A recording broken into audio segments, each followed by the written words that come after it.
नमस्कार बच्चों, आपके अपने YouTube channel math lover UP योद्धा में आपका बहुत बहुत स्वागत है। बहुत बहुत धन्यवाद। लगातार आप वीडियो को देख रहे हैं, इसके लिए मैं आपको दिल से धन्यवाद देता हूं।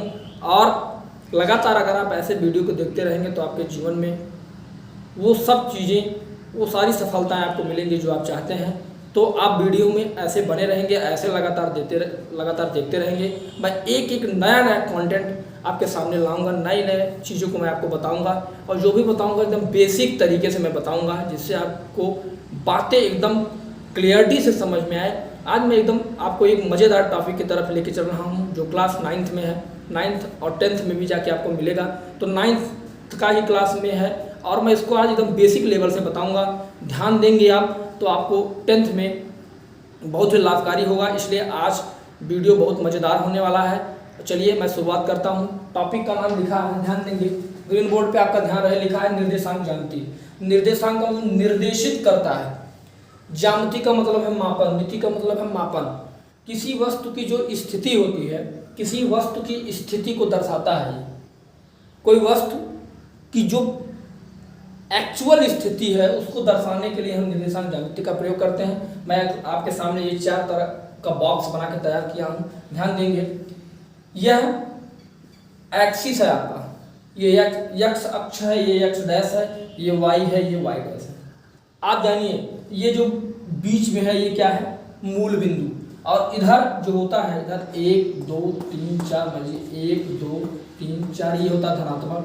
इधर -1 -2 -3 -4, ये क्या होता है, ऋणात्मक। तो ध्यान देंगे। और ये पहला चतुर्थांश है, ये दूसरा चतुर्थांश है, ये तीसरा चतुर्थांश है, ये चौथा चतुर्थांश है। सब में चतुर्थांश होते हैं। और ध्यान दीजिए, जब हम बिंदु की स्थिति को लिखते हैं, जैसे मान लीजिए मैंने लिखा 5,3, तो जो 5 है ये एक्स अक्ष है, जो 3 है वो क्या है, वाई अक्ष है। हिंदी में समझिए, इसको हम कहते हैं भुज। क्या कहते हैं, भुज। इसको क्या कहते हैं, कोटि कहते हैं। क्या कहते हैं, कोटि कहते हैं। एक को भुज कहते हैं और एक को कोटि कहते हैं। तो समझिएगा, ये आपका पहला चतुर्थांश है, ये दूसरा चतुर्थांश है, ये तीसरा है, ये चौथा है। और अब ध्यान देंगे ऊपर की तरफ 1 2 3 4, मान लीजिए 0 है, 1 2 3 4, ये क्या है, धनात्मक। नीचे आएंगे -1 -2 -3 -4, ये क्या है, ऋणात्मक। तो आप समझें, जैसे अगर पहला चतुर्थांश आप देखेंगे तो इसमें ये वाला प्लस, ये वाला प्लस, तो प्लस प्लस। इधर देखिए, यह प्लस, यह माइनस, तो यह पहले एक्स अक्ष वाला देखिए, एक्स अक्ष वाला माइनस, और ये वाई वाला प्लस, तो माइनस प्लस, और ये माइनस माइनस, और ये प्लस माइनस। तो आप समझिए, ये चतुर्थांश से ही पूरा मामला इसका है। अगर आपको चतुर्थांश के बारे में नॉलेज है तो आप निर्देशांक की ज्यामिति की स्थिति का पता लगा सकते हैं। जैसे मैं आपको आगे बताता हूँ, समझिएगा। जैसे कोई बिंदु है, जैसे मान लीजिए, मैं इसको थोड़ा सा इरेज कर रहा हूँ, समझिए। जो एनसीईआरटी की बुक में दिया गया है, क्लास 9th में जो भी क्वेश्चन आपको दिए जाएंगे उसमें कैसे पूछता है आप समझिए। जैसे उसने कहा कोई एक बिंदु डी, क्या है, डी, और डी है मान लीजिए 3,4, कहेगा डी बिंदु जो है हमारा, उसको आप 3,4 पे दर्शाइए। पहला मान लीजिए, एक एग्जाम्पल के तौर से मैं आपको समझा रहा हूँ। मान लीजिए कोई बिंदु है, कहेगा 3,4। मैंने कहा जो 3 होता है वो क्या है, एक्स अक्ष, और जो 4 है वो क्या है, वाई अक्ष। और जो एक्स है उसको कहते हैं भुज, और जो वाई है उसको क्या कहते हैं, कोण। केवल बातों को समझेंगे आप तो ज्यादा अच्छे से समझ में आएंगे। उसने कहा 3,4 को दर्शाइए और उस बिंदु का नाम है डी। तो आप देख रहे हैं, पहले आप 3 देखिए कहाँ है, और जो 3 है वो प्लस में है और एक्स अक्ष पर है। तो कहाँ है 3, यहाँ। 4 कहाँ है, वाई अक्ष पे है। इसका मतलब ये ऐसे ऐसे करके लेके आइए आप, और ऐसे ऐसे करके इसमें मिलाइए, समझिएगा। ये जो हमारा बिंदु बन के तैयार है, इसका नाम क्या है, डी। इसका नाम क्या है, डी। इसी तरह वह कई निर्देशांक आपसे पूछेगा। मान लीजिए कोई और पूछा, कहा कि मान लीजिए एक बिंदु ए है और इसको आपको दर्शाना है 3,-4। आप समझिए, एक्स अक्ष पे 3 कहाँ है, यहाँ है।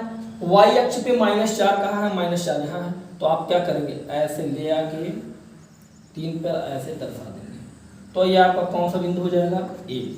इसी तरह बहुत सारे क्वेश्चन आपको मिलेंगे जो ए बिंदु पर, डी बिंदु पर, एफ बिंदु पर, एस बिंदु पर कहीं भी आपसे पूछा, जैसे आपसे कहा कि एक आप और सुनिए, जैसे मान लीजिए बी बिंदु कहा और कहा कि -2 -4, कहेगा इसको आप निरूपित करके दिखाइए। एक बिंदु है जिसका नाम क्या है, बी, एक स्थान है जो भी आप समझे, इसका नाम क्या है, बी, और कहेगा कि इसको आप -2 4 पे दिखाइए। ये जो -2 है यह है यक्ष अक्ष का निर्देशांक है। किसका निर्देशांक है, यक्ष अक्ष का, समझिएगा, यह है यक्ष अक्ष का निर्देशांक है। तो यक्ष अक्ष का निर्देशांक -2 यहाँ है। अब आप -4 पर ध्यान दीजिए, -4 कहाँ है, यहाँ, ऐसे लाइए और -4 पे ऐसे मिला दीजिए। इस बिंदु का नाम आप क्या रख देंगे, बी।